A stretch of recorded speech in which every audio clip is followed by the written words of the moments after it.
에스겔서 36장 25절부터 27절까지입니다. 제가 읽어드리겠습니다.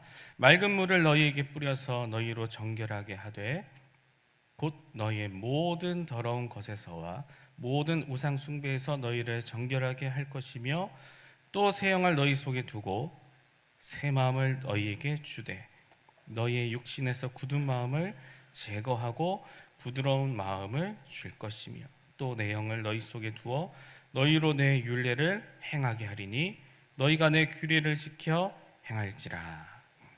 누가복음 15장입니다. 이에 일어나서 아버지께로 돌아가니라.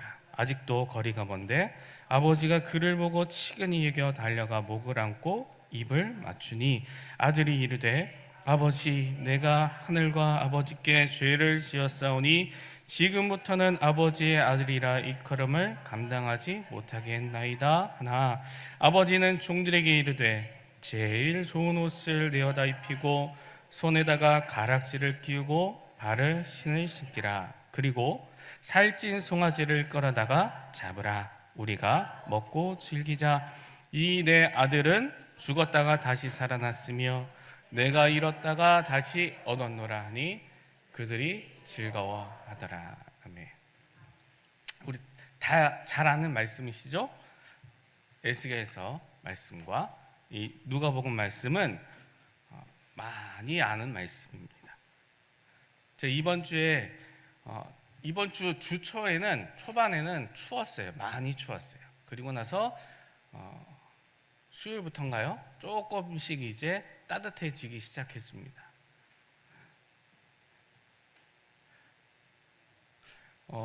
지금 이 공동체 안에서 날씨를 가장 많이 확인하는 사람 누굴까요? 접니다. 저예요. 보통 사람들은 하루에 한 번 뉴스로 보는 거로 퉁치거나 아침에 핸드폰을 열어서 오늘 날씨가 어떤가 이렇게 확인하는데 저는요 한 달 날씨도 보고요 이번 주는 어떤가 날씨도 보고 오늘 날씨도 보고 또 시간마다 날씨를 또 확인해요. 왜요? 시간마다 날씨가 바뀌기 때문입니다. 비가 온다고 했는데 기상청에서는 비가 온다고 했는데 비가 안 와요. 그럼 도대체 언제 비가 오는 거야? 또 핸드폰을 열어서 제 핸드폰에는 분마다 확인되는 날씨 어플이 있어요. 그래서 시간도 아니에요. 매 분마다 지금 비구름이 어디까지 왔나 확인하는 거예요. 비가 올 건가 안 올 건가 요거까지 확인합니다. 왜냐하면 비가 오면 장사가 될까요 안 될까요? 잘 안 돼요. 네. 특별히 세차를 하는 일은 잘 안 됩니다. 그리고 눈이 오면 눈이 오는 대로 고생을 해요.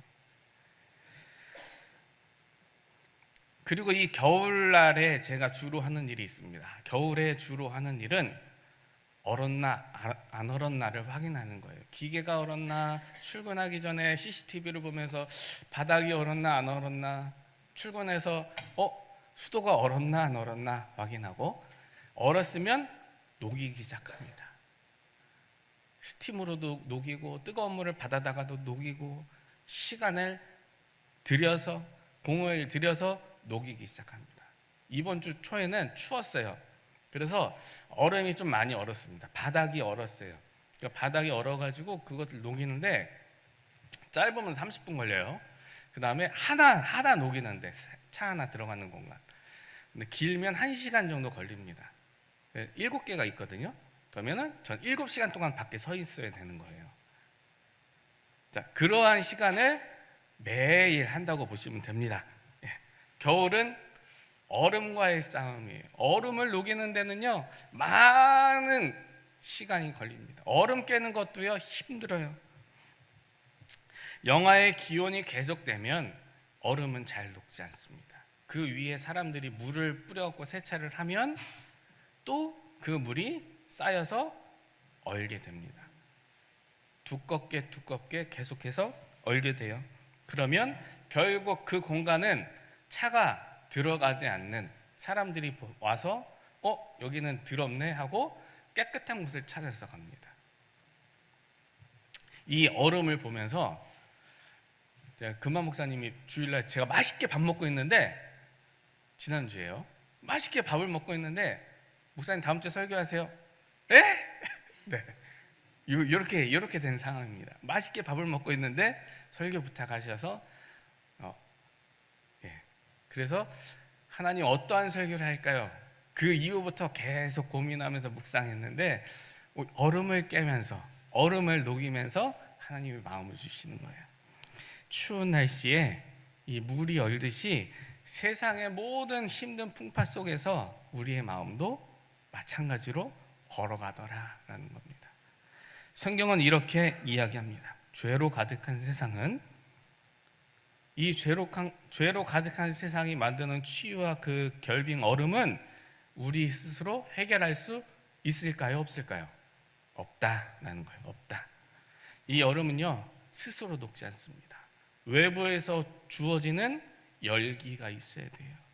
외부로부터 주어지는 어떠한 영향력이 있어야 이 얼음이 녹기 시작하는 겁니다. 저는 이것을 묵상하다가 이 에스겔서와 그리고 누가복음에서 찾았어요.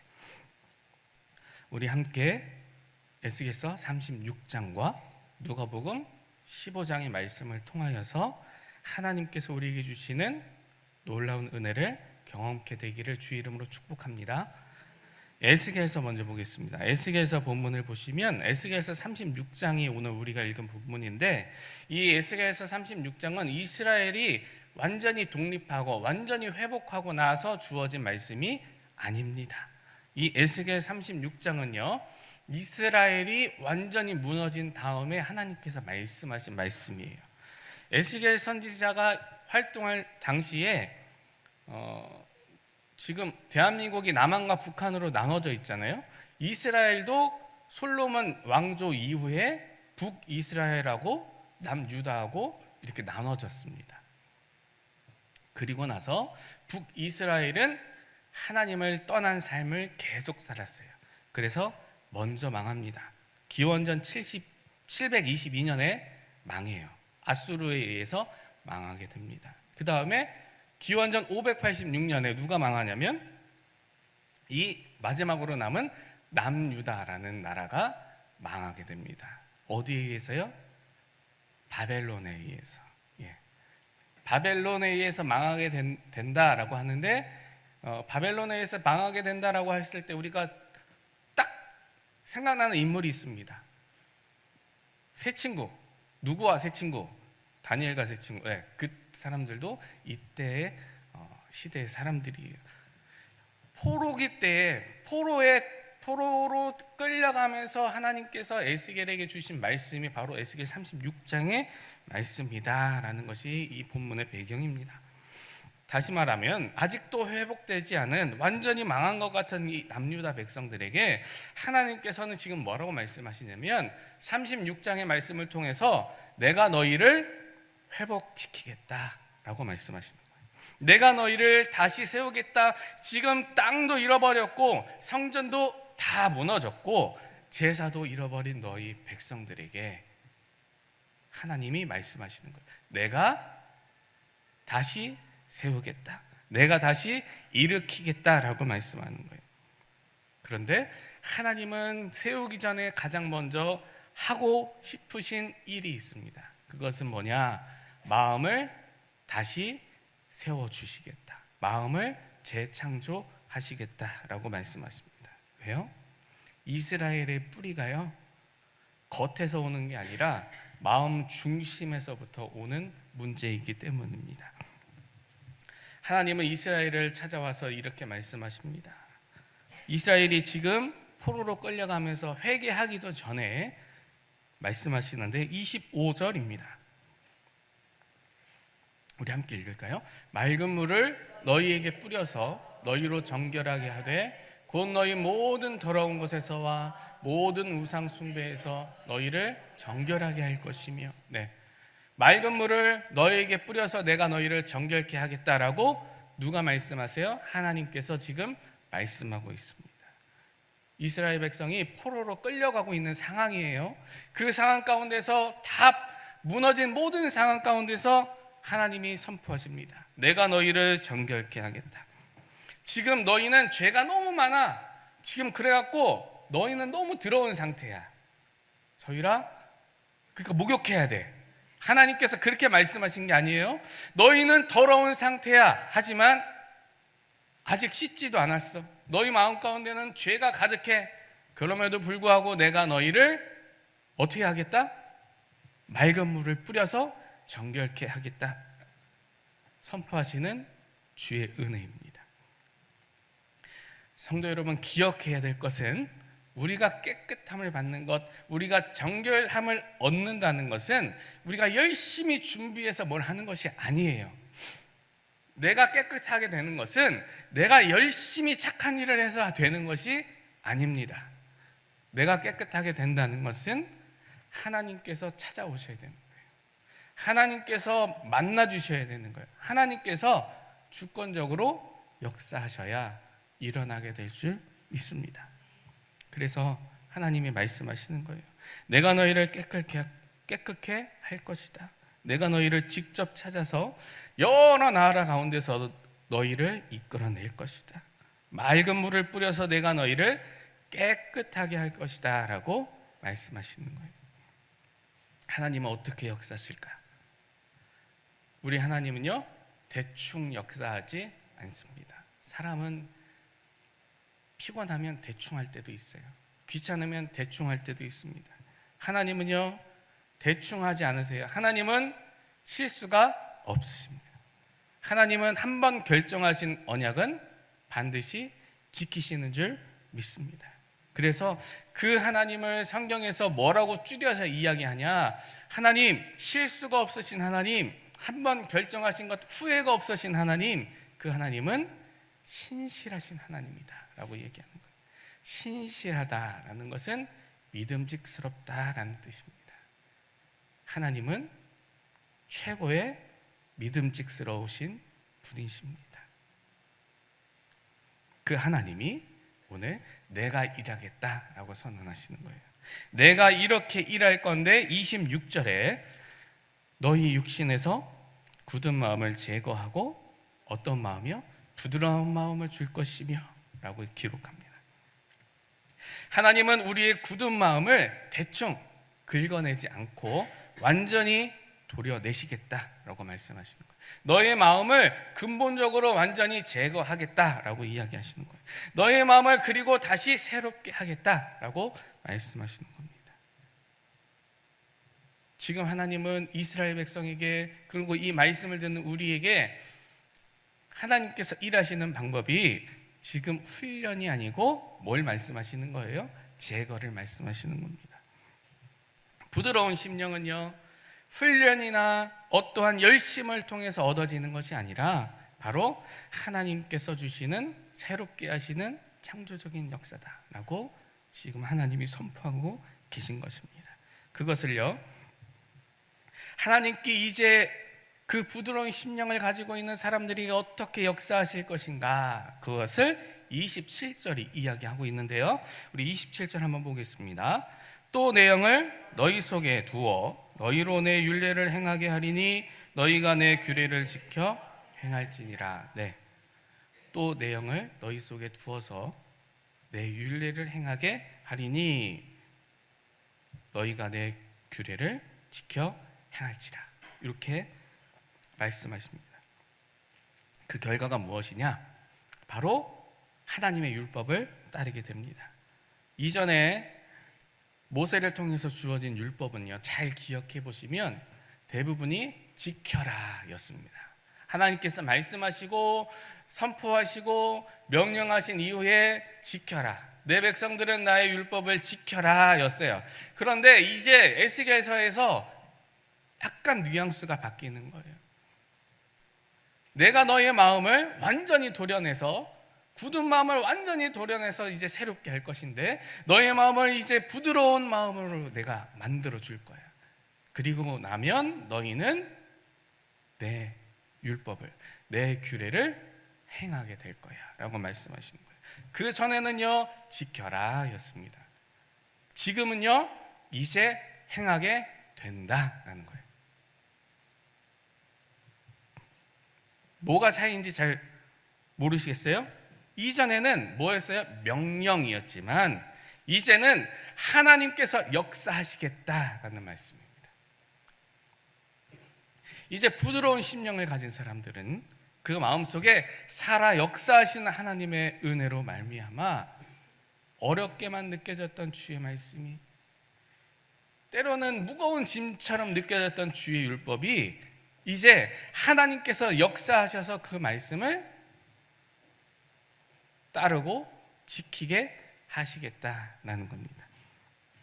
누가 이렇게 말씀을 잘 지켜서 행할 수 있을까? 우리는 잘 안 됩니다. 저도 어려워요. 저도 힘들어요. 그런데 27절에 내 영을 너희 속에 두겠다라는 그 말씀이 우리에게 확실한 언약인 줄 믿으시기를 주 이름으로 축복합니다. 하나님 자신께서 직접 우리 속에서 일을 하시겠다라고 말씀하는 거예요. 그러면 성도는요, 믿으면 되는 겁니다. 주의 백성들은요, 그 말씀을 따라가면 됩니다. 이 놀라운 은혜가 오늘 저와 우리 모두 가운데 있기를 주 이름으로 축복합니다. 이 에스겔서의 이 하나님의 언약이 신약 성경에 네 글자로 잘 표현됩니다. 뭘까요? 네 글자. 바로 예수님의 이름 임마누엘이에요. 임마누엘. 네. 임마누엘은 천사가 마리아에게 알려준 이름입니다. 그 이름 뜻은요, 하나님께서 우리와 함께 계시다라는 뜻이에요. 이 임마누엘의 역사가 우리에게 충만하기를 다시 한번 주 이름으로 축복합니다. 이제 누가복음을 봅시다. 이 누가복음에서는 하나님의 마음을 잘 표현해 주고 있어요. 누가복음 15장 11절부터는 우리가 잘 아는 탕자의 비유가 등장하게 됩니다. 대부분요, 이 15장 11절부터 시작되는 탕자의 비유를 읽으면서 이러한 생각들을 합니다. 탕자는 참 어리석은 것 같아. 내가 읽어도 내가 봐도 너무 답답해. 상황이 너무 답답하다라고 이야기하고 아쉬워합니다. 그런데 성경이 말하고자 하는 이 탕자의 비유의 핵심은 탕자가 아니에요.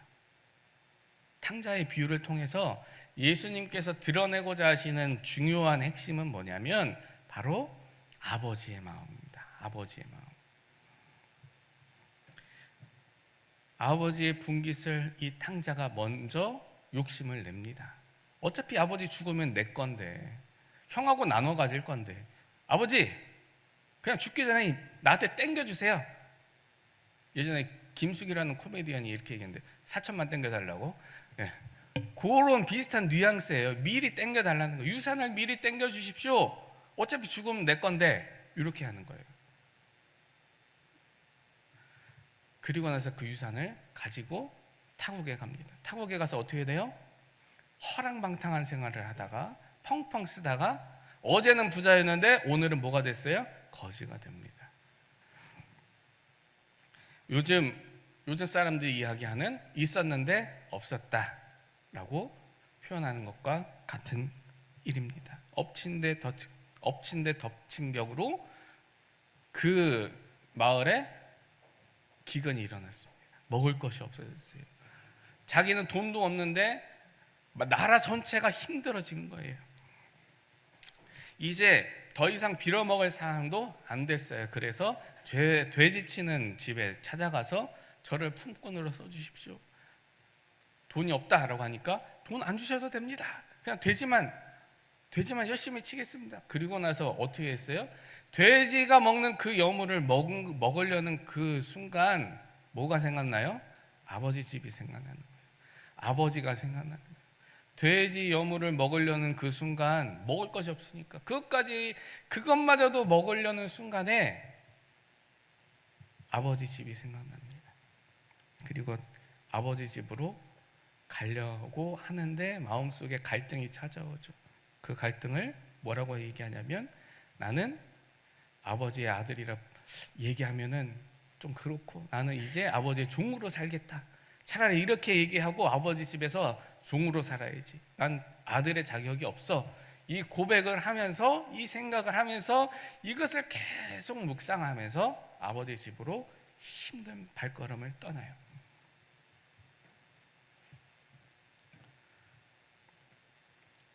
어떻게 되었습니까? 20절에요. 아직 거리가 먼데 아버지의 반응이 달려가 목을 안고 뭘 맞춰요? 입을 맞춰. 아버지의 그 반가운 심정을 기록하고 있습니다. 지금 아들이 아버지께 죄책감을 다 고백하기도 전에 이 아버지는요, 그 아버지가 이 아들이 계속 자기의 과거를 이야기, 자기의 잘못을 이야기 다 끄집어내기도 전에 가서 와라 끌어안고 뭘 맞춰요? 입을 맞추는 거예요. 야, 시끄러, 일로 와, 내 아들 하면서 입을 맞춰주는 거예요. 이 장면은 우리가 아직 죄인 되었을 때에 그리스도께서 우리를 위하여 죽으심으로 라는 로마서 5장 8절의 말씀이 생각나게 됩니다. 그 예수님의 사랑을 우리가 느낄 수 있는 거예요. 끝까지 사랑하는, 죽기까지 사랑하는 아버지의 열심을 보여주는 거예요.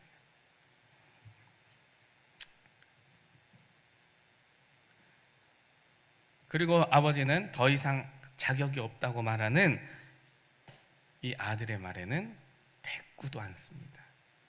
그리고 그 발에 좋은 옷을 입혀주고 손에 가락지 반지를 껴주고 좋은 신발을 신겨주고 잔치를 벌이게 됩니다. 지금 잘 먹지 못해서 삐쩍 꼬른 모습이에요. 꼴은 거지입니다. 향기는 향수도 뿌린 게 아니고 돼지 똥냄새가 났을 겁니다. 그런데도 세상 모든 사람들이 봤을 때 이 사람은 거지예요. 거지도 그런 상그지가 없어. 완전 그지야. 그런데 이 아버지의 눈에는 뭐예요? 지극히 사랑하는 내 아들. 아버지 눈에는 아들입니다.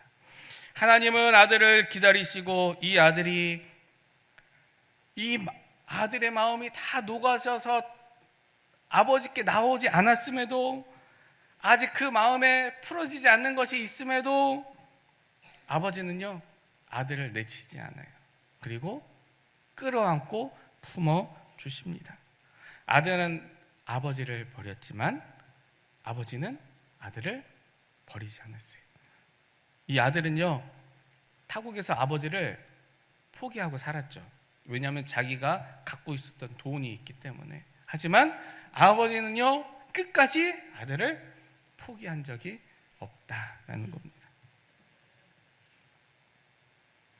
예수님께서 이 탕자의 비유를 통해서 우리에게 말씀하고자 하는 목적은, 우리에게 알려주시고자 하는 그 메시지는 바로 이 아버지 하나님의 마음을 우리에게 보여주고 싶은 것입니다. 성도 여러분, 하나님께서 우리의 꽁꽁 얼은 마음을 녹이시고 새롭게 하기 위해서 사용하신 가장 열정적인 방법이 무엇일까요? 그것은 바로 예수님입니다. 예수 그리스도예요. 하나님은 우리가 죄인 되었을 때에, 하나님과 완전히 무관했을 때에도, 하나님에 대해서 관심이 없었을 때에도, 내가 하나님을 잘 모를 때에도 예수님은 나를 위해서 십자가에서 자기 자신을 다 태우셨어요. 그리고 십자가에서 자기의 모든 생명을 다 내어주기까지 누굴 사랑하셨을까요? 나를 사랑하셨다. 이게 하나님께서 우리에게 주시는 은혜의 메시지입니다. 그래서 우리가 예수님을 알게 된 겁니다. 내가 뭐 잘해서가 아니라, 내가 뭐 착한 일을 해서가 아니라, 내가 뭐 하나님께 열심히 나와서가 아니라, 내가 하나님의 자녀가 되기 전 이미 예수님은 나를 위해서 십자가를 지셨다는 거예요. 그래서 우리가 예수님을 믿게 된 것입니다. 그래서 우리가 하나님의 자녀가 된 줄 믿습니다. 성도 여러분, 이 놀라운 은혜는 에스겔서 36장 그리고 36장에서 정결케 하는 그 하나님의 역사, 누가복음에서 오래 참고 기다리시는, 마침내 끝까지 포기하지 않고 마침내 자기의 아들을 포기하지 않고 안아주시는 하나님의 은혜를 경험한 사람들, 이 사람들은 반드시 해야 될 것이 있습니다. 그것이 뭐냐면 에스겔서가 이야기하는 부드러운 심령을 소유해야 된다라는 거예요. 성도의 삶에 하나님이 역사하시기 위해서는 우리의 마음이 딱딱해서는 안 됩니다. 하나님은 이스라엘 백성들을 향해서, 광야에 있는 이스라엘 백성들을 향해서 이미 출애굽의 은혜를 경험했어요. 만나와 메추라기의 은혜를 경험했어요. 불기둥과 구름 기둥의 은혜를 경험한 사람입니다. 목마르면 바위가 터져서 물을 내는 그 은혜를 경험한 이스라엘 백성에게 뭐라고 이야기하셨냐면 목이 곧은 백성이라고 말씀하셨습니다. 왜요? 그들이 하나님 앞에 나아가는 것을 기뻐하지 않았기 때문이에요. 하나님의 말씀을 지켜 행하는 것, 하나님의 말씀을 듣는 것을 기뻐하지 않았기 때문이에요. 왜요? 내가 우선시 됐기 때문에, 내가 중심이 됐기 때문입니다. 하지만 하나님의 은혜를 경험한 사람에게 주어지는 특징은 바로 어떠한 마음이에요? 부드러운 마음이더라라는 겁니다. 농부가 씨를 뿌릴 때에 수확의 역사가 일어납니다. 그런데 이전부터 씨앗을 뿌릴 때는, 지금은 기계가 잘 뿌려줘요. 그리고 조그만 포트가 있어서 거기에 씨앗을 뿌립니다. 그런데 이전부터 행해왔던 그 농경시대의 농사 방식은 어떠냐면 씨를 이만한 바구니에 담아요. 그리고 농부가 밭에 가서 뿌립니다. 근데 어떠한 씨는 길가에 떨어지고, 어떠한 씨는 가시밭길에 떨어지고, 어떠한 씨는 옥토밭에 떨어지게 되는 거예요. 어디에 떨어진 씨가 열매를 맺게 될까요? 옥토밭입니다. 부드럽게 기경된 옥토밭에 떨어져야 30배, 60배, 100배의 열매가 맺어지게 되는 겁니다. 예수님은 정결하게 우리를 안아주셨습니다. 하나님은 정결하게 우리를 보듬어 주셨습니다. 그래서 우리가 하나님의 자녀가 되었어요. 주의 은혜로 우리는 정결하게 되었습니다. 예수님의 피 흘리신 그 보혈의 역사로 우리는 깨끗게 되었어요. 그래서 우리는 이제 복된 사람들이 되었습니다. 그러면 여기서 우리의 사명이 끝일까? 끝이 아닙니다. 이제 시작입니다. 성경은 뭐라고 이야기하냐? 계속해서 부드러운 심령을 가져야 된다라고 이야기하는 거예요. 하나님의 사명을 감당하기 위해서 이제 새롭게 된 너희들이 하나님의 역사하심을 너의 삶 가운데 실현하기 위해서는 무슨 마음을 가져야 된다고요? 부드러운 마음을 가져야 된다. 에스겔서에서 이스라엘이 추락시킨 하나님의 이름을 다시 회복시키기 위해서 하나님께서 일하실 건데, 어떠한 마음이 일하시느냐? 내가 너희의 마음을 새롭게 함으로 부드러운 심령을 줘서 너희가 내 율례를 지켜 행하게 될 거야 라고 말씀하시는 그 하나님의 말씀이 오늘 우리 가운데 일어나야 되는 거예요.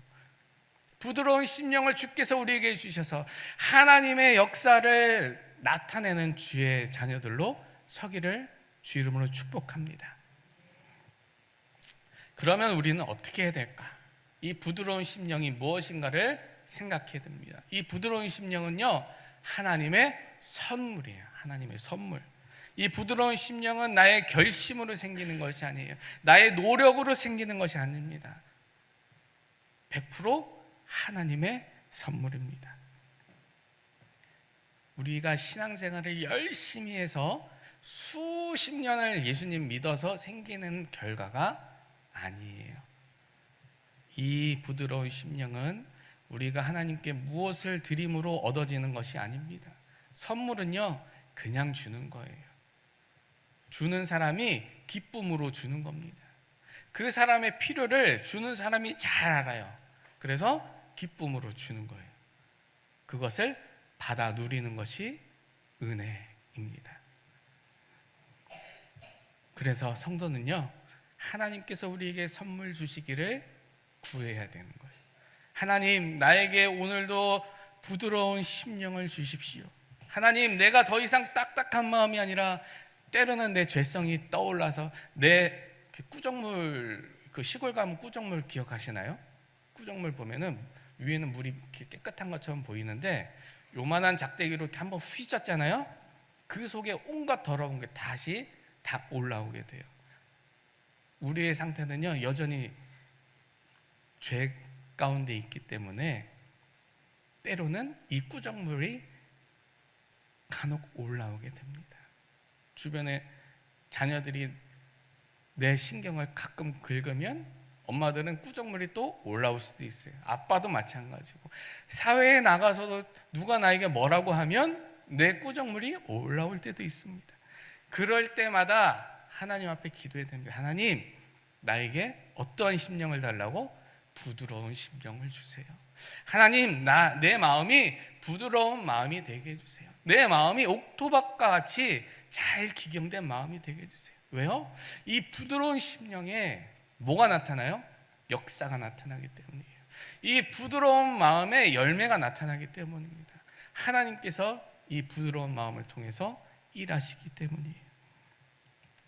황무지가 되지 않도록 날마다 기도하시는 저와 여러분이 되기를 축복합니다. 두 번째로, 굳어 있음을 하나님 앞에 인정해야 됩니다. 가장 무서운 것, 신앙생활하면서요, 가장 무서운 것은 뭐냐면 더 이상 회개할 것이 없다고 느껴지시는 겁니다. 하나님 앞에 더 이상 내가 죄를 자복할 것이 없다고 느껴지는 거예요. 그런데 신기한 것은 하나님의 은혜를 많이 경험한 사람이면 사람일수록, 날마다 하나님의 은혜, 쏟아지는 은혜 가운데 살아가는 사람이면 살아갈수록 자기가 죄인임을 느낍니다. 자기가 부족한 사람임을 느끼는 거예요. 하나님, 나는 부족한 사람입니다. 하나님, 나는 늘 주님 앞에 죄인입니다. 하나님, 나는 연약한 존재예요. 나는 주님이 필요합니다.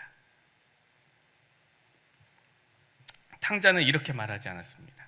탕자는요, 아버지, 제가 완전히 바뀌었습니다.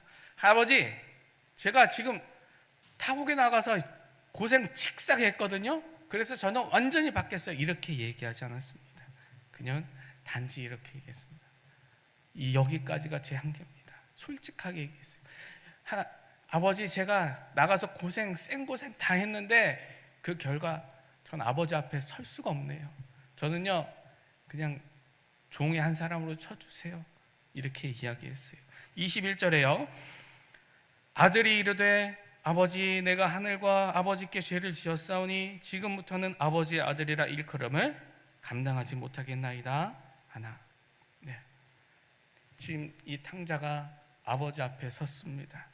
아버지 앞에 서는 것 자체가 하나님의 은혜예요.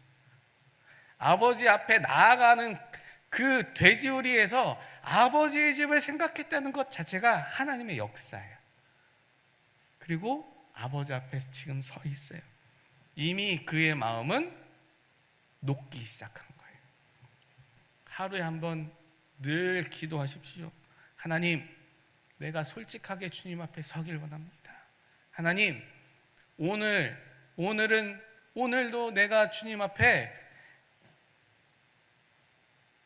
나의 위선으로, 하나님, 나의 체면을 내세우지 않게 해달라고 기도해 주시기를 주 이름으로 축복합니다.